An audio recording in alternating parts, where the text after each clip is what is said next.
बच्चों की जो फीस इतनी बढ़ा दी गई है स्कूलों में।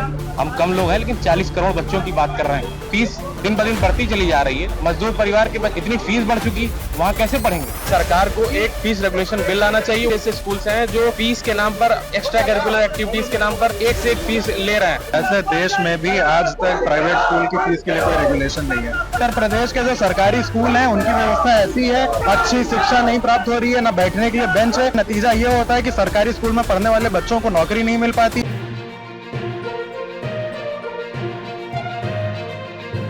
राष्ट्रीय छात्र पंचायत की तरफ से आप देख रहे हैं कि कई सारे स्टूडेंट महंगी महंगी किताबें जो बिक रही हैं इस पे अपनी प्रतिक्रिया व्यक्त कर रहे हैं, विरोध व्यक्त कर रहे हैं। छात्रों का कहना है कि इससे पेरेंट्स पे, अभिभावकों पे, उनकी जेबों पे बहुत बड़ा असर पड़ता है और कई सारे पेरेंट्स बेरोजगारी में इस खर्च को वहन नहीं कर पाते हैं। इस कंडीशन में ये जो विरोध प्रदर्शन हो रहा है, यहाँ पे हम जो स्टूडेंट्स आए हुए हैं प्रदर्शनकारी, उनसे हम बातचीत कर पूरी जो कहानी है समझने की कोशिश करते हैं।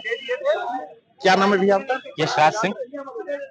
किस लिए विरोध प्रदर्शन कर रहे हैं? ये विरोध प्रदर्शन हो रहा है बच्चों की जो फीस इतनी बढ़ा दी गई है स्कूलों में, उस फीस को रेगुलेट करने के लिए किया जा रहा है। सबसे पहले तो मैं आपको बताना चाहता हूँ कि हम थोड़े कम लोग हैं अभी, तो आपको ये बताना चाहता हूँ कि जंग में कागजी अपराध से क्या होता है, हौसला लड़ता है तादाद से क्या होता है। हम कम लोग हैं लेकिन 40 करोड़ बच्चों की बात कर रहे हैं। किसी एक का विरोध नहीं। ये स्कूल की जो फीस दिन ब दिन बढ़ती चली जा रही है, तो क्या किसान के बच्चे, गरीब मजदूर परिवार के बच्चे क्या इतने महंगे स्कूलों में इतनी फीस बढ़ चुकी, वहां कैसे पढ़ेंगे। और अगर उनको क्या अच्छी शिक्षा का अधिकार नहीं है, वो क्या प्राइमरी स्कूलों में और उसी में पढ़े जहां पर टीचर्स पढ़ा भी नहीं रहे हैं, और अगर पढ़ा रहे हैं तो बेसिक सुविधाएं वहां पर अभी उपलब्ध नहीं हो पाई।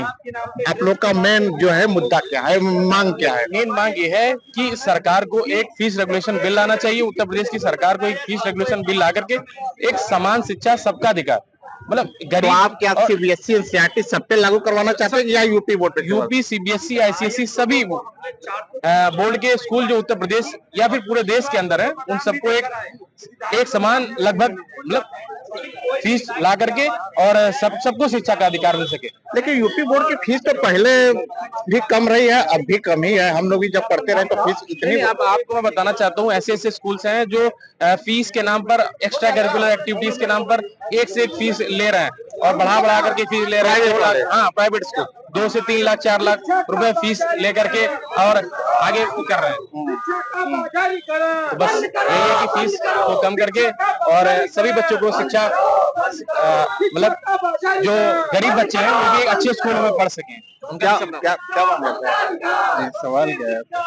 नहीं, आप लोग भारत में 7.5 करोड़ लोग बिलो पॉवर्टी लाइन में रहते हैं। ऐसे देश में भी आज तक प्राइवेट स्कूल की फीस के लिए कोई रेगुलेशन नहीं है। प्राइवेट स्कूल चाहे तो 10,000 से। प्राइवेट मतलब क्या, ये यूपी बोर्ड की नर्सरी या फिर कॉन्वेंट की बात कर रहे हैं? नहीं, कॉन्वेंट स्कूल। उत्तर प्रदेश के जो सरकारी स्कूल हैं उनकी व्यवस्था ऐसी है कि वहाँ पे कोई भी अच्छी शिक्षा नहीं प्राप्त हो रही है, न बैठने के लिए बेंच है। 1 से लेकर के तीसरी क्लास तक के बच्चे साथ में बैठ के पढ़ते हैं। हम उन्हें ना कोई स्किल सिखाते हैं सरकारी स्कूल में, ना कोई एप्टीट्यूड सिखाते हैं। अंत में नतीजा ये होता है कि सरकारी स्कूल में पढ़ने वाले बच्चों को नौकरी नहीं मिल पाती है और फिर उन्हें लेबर का काम करने दूसरे राज्यों की तरफ जाना पड़ता है। अगर आपको क्वालिटी एजुकेशन चाहिए तो आपको 50,000 रुपए महीना देकर के अपने बच्चों के लिए एजुकेशन खरीदना पड़ता है।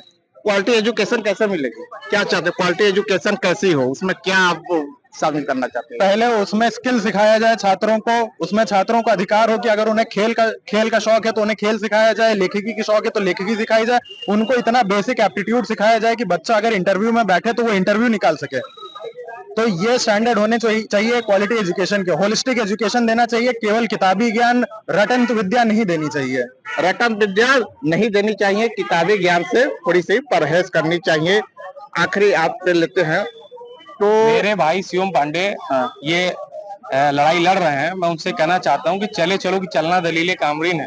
जो थक कर बैठ जाते हैं वो मंजिल पा नहीं सकते। ये लड़ाई लड़ रहे हैं, हम लोग इनके साथ हैं।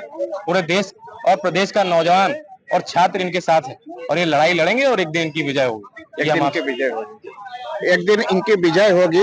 इनके जो लीडर हैं शिवम पांडे, ये लड़ाई लड़ रहे हैं छात्रों की और कोशिश करते हैं 1-2 लोगों से और हम बात कर ले।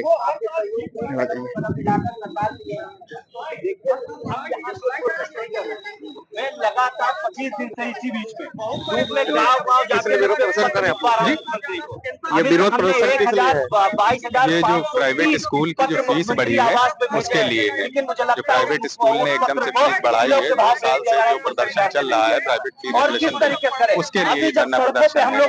उसके लिए राज्य छात्र पंचायत ने अभी सांकेतिक प्रदर्शन किया है और राष्ट्रीय अध्यक्ष छात्र पंचायत के बैठे हैं। अभी ये पूरा संक्षेप में इसका जानकारी देंगे। 1 महीने में अगर हमारी बात ये आपका ये दिखाइए इनको, छात्र पंचायत का ये प्रेस रिलीज है। दस्कर के लिए अपने सहयोगी के साथ रोशन मिश्रा, लखनऊ। राजनीति हो या क्रिकेट, देश विदेश की ब्रेकिंग हो या आपके मोहल्ले की बड़ी खबर, सब मिलेगा एक ही ऐप में, सबसे तेज और भरोसेमंद। अभी डाउनलोड करें दैनिक भास्कर डिजिटल।